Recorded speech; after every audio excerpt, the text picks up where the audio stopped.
Hello, David here at merchantaccounts.ca. Today I'm going to speak about contract durations. How long of a contract should you be willing to sign for your business? This will be a quick one. Stay tuned, we'll dig in 1 second. Monthly, month-to-month contracts. That is how to go. Every merchant that I onboard that is new, effectively all of them begin on a month-to-month contract. If a payment processor tries to lock you into a fixed contract term, do not agree. It is a mistake to agree if you haven't worked with that credit card processor before.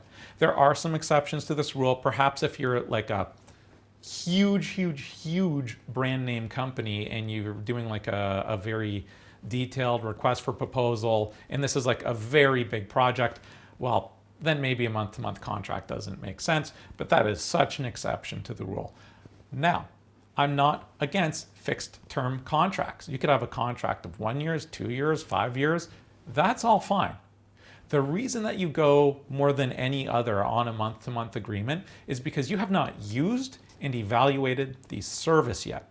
And if you don't know that it's going to be a good fit for your business, why would you agree or commit to work with it for a long time? It is a dangerous thing. And a lot of credit card processors, particularly years ago, almost all credit card processors had locked in contract terms. Thankfully, that's changed, but there are still some that have a bare minimum 1 year fixed contract term.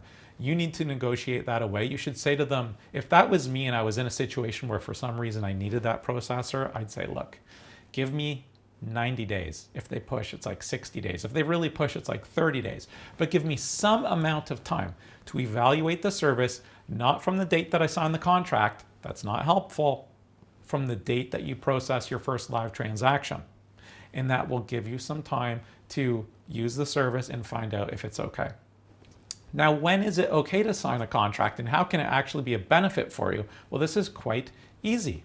If I've worked with someone for 6 months, a year, 2 years, actually, at merchantaccounts.ca, we're very close with our clients. Like I'm friends with quite a lot of my clients that I work with on a regular basis. They know us, we know them, everybody's happy. Maybe they want to beat me up on the rate a little bit. Dave, I feel like you could be doing a little bit better. I'll be like, okay, sure. Can you make a commitment? Can we renew your contract for 3 years? And they're like, yeah, I'm not going anywhere. I like your service. I just want to get a little bit of savings.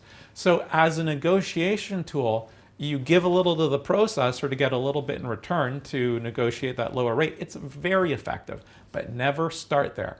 Not until you know the service, you know the people, you know the support, you know you're getting the rates that you expect, you know that technically it's meeting all your needs. And that's how I feel about contract terms. We don't have to go on any further. If you're thinking about getting credit card processing for your business, please do reach out to us at merchantaccounts.ca. I'd love to give you a quote and answer any questions you have. Other than that, thanks for watching and have a nice day there. Bye now.